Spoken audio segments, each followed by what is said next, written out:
Greetings again. This is Grandmaster Stroud, also known as Brother Teacher, of course. Just wanted to touch base on a subject called pressure point fighting. Uh, Many years ago, when I was a teenager and a young adult, I first got my introduction to the popularity of pressure point fighting through Grandmaster George Dillman. Now, he was around that time one of the only people that I ever heard talk about pressure points or pressure point fighting. And right before him was a gentleman by the name of, they called him Count Dante, who was, I believe his name was Frank Ryan, if I'm not mistaken. But he was known to be the master or grandmaster of an art called Dim-Mak, or delayed death touch. Now, I've known about this since I was a child. And throughout the years, especially in my 20s and my 30s, I did study pressure points.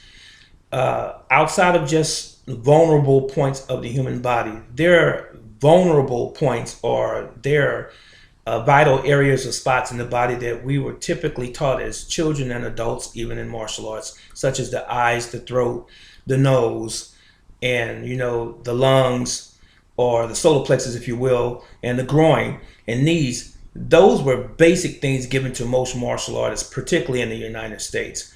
But that does not negate the fact that pressure points have existed since the beginning of fighting arts. And not just pressure points, but also various types of poisons from plants were used as part of that as well by the ninjas and various other groups and clans throughout Asia. Howbeit, in modern day time, all of a sudden, you see a lot of people on the internet, especially now, touting that they are masters in pressure point fighting. In my estimation, I believe that it is a fad, and it will eventually fall off a little bit. The people who are demonstrating the pressure points studied pressure point fighting, or Rukyo Kempo, and whatever the other various names are. A lot of them are legitimate masters. Grandmaster George Dillman, I believe in him. I'm a firm believer in him. Then Gary Rooks is another guy that travels the world and does seminars and so forth. And then there's another group of them as well that do the same. There's nothing wrong with that. But my main point in this video is to convey something to you. But before I do that, I want to say that pressure point fighting is also in my system. But I don't teach beginners that. We basically stick to the vital areas because it's hard enough to teach a beginner how to kick and how to punch and how to block, let alone to be that up close and personal with someone when they're just walking in your door, so to speak. So we also reserve pressure points until you have been with us for a while, and there's a very good reason for that, because oftentimes you don't know the person that's walking in your dojo, your dojang, or your kun training hall. You don't know them and their lifestyle. You don't know them and their personal history and so forth. Time is something very valuable in a martial arts instructor's mind.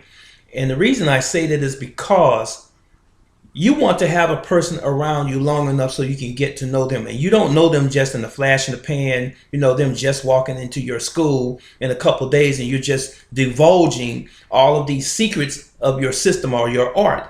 It doesn't work that way. Howbeit, there are those that are out there now that are interested in money. They want that first and foremost. They're great businessmen, and some of them are great snake oil salesmen. And this is not the way the martial arts was ever intended to be.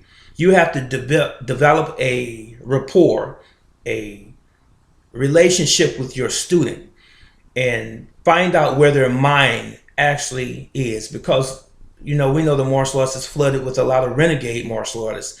There are people who steal from you, secrets, and they go out and they open their own operation, as it were. And they use the things that you've given them, for the wrong purposes. Hence, pressure point fighting, I don't give it to anyone. And I had someone make a statement, and I got this information from a very reliable source. One of my senior top students being at a seminar, a pressure point seminar at one time, and the person that was there demonstrating this, one of the individuals anyway, made a statement to my student, not knowing he was my student. He said that he had visited my school, which he did, and that he didn't see any pressure points in my school. But the gentleman had only been to my school no more than 4 or 5 times in class. And it is because most of the students that were in attendance those days when he came were beginners. And you would not see the pressure points anyway. But anyway, I think that's a little undeserving of me as an instructor for someone to make a derogatory statement instead of coming to the source. I am the founder of the JINEN-DO martial arts system, and I am its grandmaster, and I would appreciate anyone come to me and ask me how my system works and explain what it is that you want me to explain to you as what my art is comprised of and how old it is, and the fundamentals, the rudiments, if you will, and not talk behind my back, and especially about something that you have no knowledge of. But this same individual, he is so caught up into the pressure point thing that he has let his body go.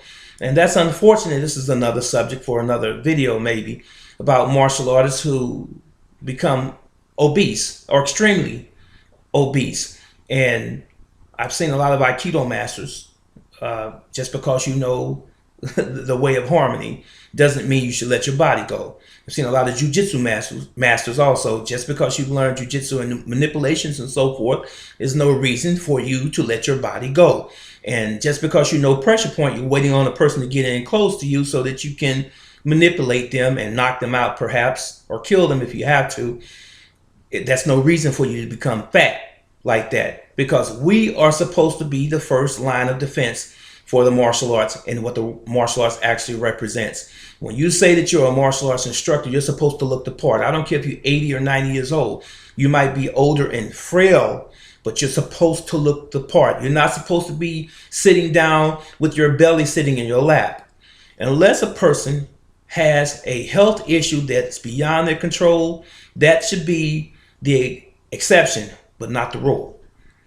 But again, on the pressure points, again, I just want to say that these people that are saying that pressure points is the going thing right now, please be studious, do your due diligence. All of those that are beginners that are out there listening to me, and all of those that are instructors who really care about their students and their schools and their arts, be vigilant in studying your craft, and be vigilant also in your thinking, your methodology, when it concerns showing and exposing someone to those delicate aspects of your art.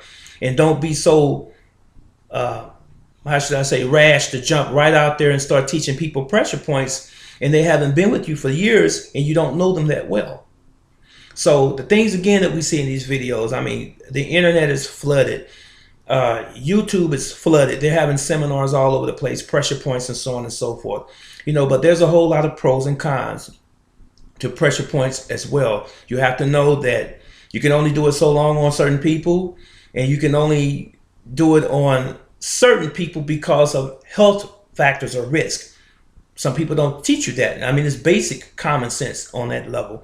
Anyway, and the other thing again too, when you see all of these people showing all of these videos on pressure points, make sure that you align yourself with someone who actually does know something about pressure points and their application, and not just something that's appeasing you for that day and it looks like something you saw in a movie and you just love it.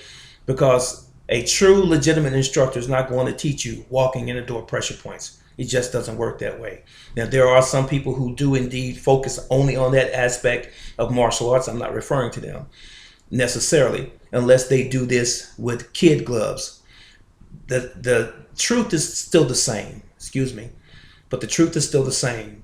You have to take your time, learn the craft, instructors that is, learn who's walking in your door, and don't be so anxious to show someone these techniques as much as we want students in this kind of thing and end up with a lawsuit at the end of the day. We just don't want that. And the other thing, to end up with a student that's going to leave you and that's going to go out and that's going to abuse what it is that you've given them or taught them for the wrong reasons.